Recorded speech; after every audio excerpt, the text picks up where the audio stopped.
여기 매일매일 하루도 빠짐없이 다이어리를 쓰는 기록 중독자가 있습니다.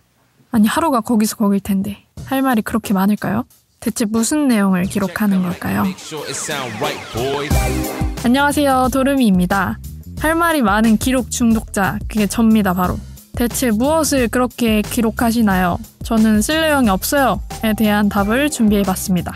저는 블랙저널이라는 빈노트를 활용하는 다이어리 작성법으로 매일매일 하루도 빠짐없이 기록하고 있어요. 물론 하루씩 안 쓸 때도 있죠.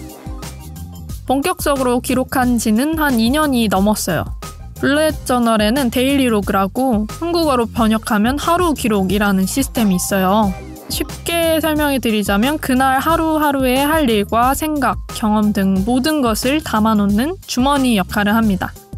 이제부터 저와 함께 가장 과거의 기록과 가장 최근의 기록을 돌아보면서 대체 데일리로그에 어떤 내용을 그렇게 기록을 하는지 함께 볼 거예요. 그럼 시작해 볼게요. 자, 여러분이 보시는 이 손때탄 노트가 제가 블랙저널을 제대로 처음 썼던 노트입니다.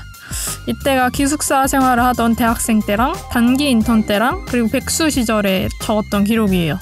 직업이 엄청 많았네요. 과거에 저는 어떤 기록을 썼을지 한번 볼까요? 2019년 5월 13일 제가 유튜브 영상을 처음으로 올렸던 날이에요. 유튜브 관련 작업이랑 대학교 과제, 그리고 유튜브에 대한 여러 가지 아이디어를 정리해놨네요. 첫 영상을 올렸을 때 많이 부끄러웠나봐요. 2019년 5월 24일입니다. 열심히 유튜브 공부를 하고 있네요. 영상 화질이 너무 구리대요. 그리고 핸드폰을 두고 산책을 다녀왔대요.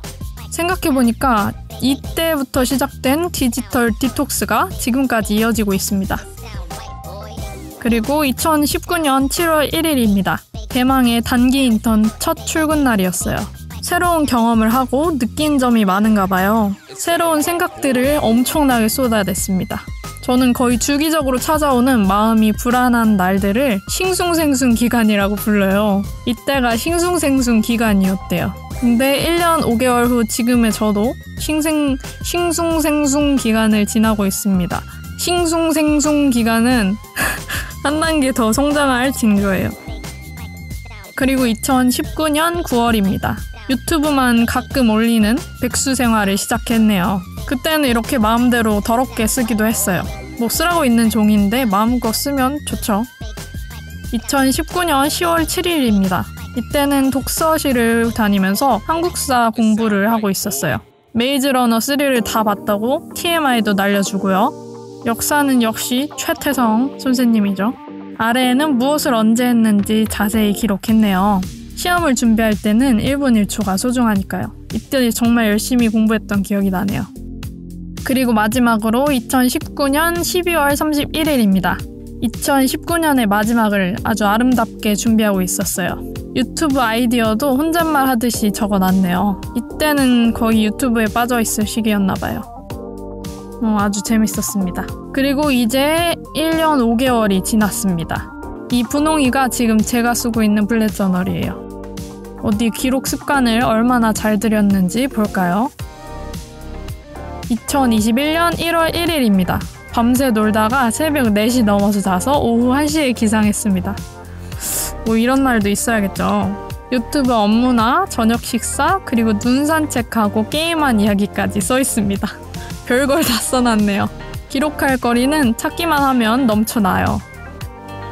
2021년 1월 4일에는 아침에 할 간단한 할 일들을 엄청나게 나열을 해놨네요. 진짜 이렇게 해놓고 완료 표시를 따다다다 하면 기분이 좋더라고요. 2021년 1월 20일에 쓴 기록을 보시면 이제 나름 프리랜서라고 업무 카테고리를 확실히 나눴어요. 유튜브랑 블로그, 클래스 101, 그리고 디자인 등등 할 일 앞에 이렇게 카테고리를 먼저 쓰면 보기가 더 편하더라고요. 최근에 제가 발견한 꿀팁입니다. 저처럼 하는 일의 종류가 다양하신 분들은 이렇게 카테고리 나누는 것도 정말 좋아요. 그리고 가장 최근 기록인 2021년 2월 3일입니다. 요새 할 일이 엄청 많아졌는데 진짜 카테고리를 나누니까 너무 좋더라고요. 이렇게 업무도 기록하고 뭘 먹었는지, 어떤 일이 있었고, 그때 기분은 어땠는지 등등을 써놨습니다. 처음 썼던 다이어리랑 비교해보면 확실히 전체적으로 깔끔해졌죠. 말하자면 이렇게 저렇게 기록을 해보면서 나한테 중요한 기록이 뭔지 필터링을 해가는 거죠. 그리고 명필은 아니지만 악필에서 벗어났습니다. 자, 이렇게 제 과거 기록과 현재 기록을 함께 봤어요. 이제 데일리로그에 대체 무엇을 그렇게 적어요? 에 대한 답을 정리해볼게요. 답은 바로 정해진 게 없다입니다. 과제나 작업 같은 할 일, 잊으면 안 되는 메모, 있었던 일과 그에 대한 생각, 아침에 먹은 거, 점심에 먹은 거, 저녁에 먹은 거, 간식으로 먹은 거, 야식으로 먹은 거, 친구랑 먹은 거 등등 내가 중요하다고 생각하는 건 아무거나 제한 없이 적으면 돼요. 라고 말하면 처음 기록 습관을 들이시는 분들에게는 너무 막막하죠. 그런 분들은 우선 그날 해야 할 일을 기록하는 것부터 시작하시면 좋겠습니다. 뭐 학생이라면 그날 공부할 양을, 그리고 직장인이라면 그날 처리해야 하는 업무를 기록하는 것부터 시작하는 거죠. 뭐 생명과학, 이장, 노트 정리하기라든지 이메일 답장하기 같은 거요. 혹시 나는 진짜 할 일이 딱히 없다라는 생각이 드시면 저녁에 그날 있었던 일을 그냥 간략하게 기록해보시는 것도 좋겠습니다. 그날 아침에 할 일을 기록하고 저녁에 완료 표시를 하다 보면 기록이 점점 익숙해지고 메모나 경험, 그리고 그에 대한 생각으로 자연스럽게 기록이 이어질 수 있겠죠.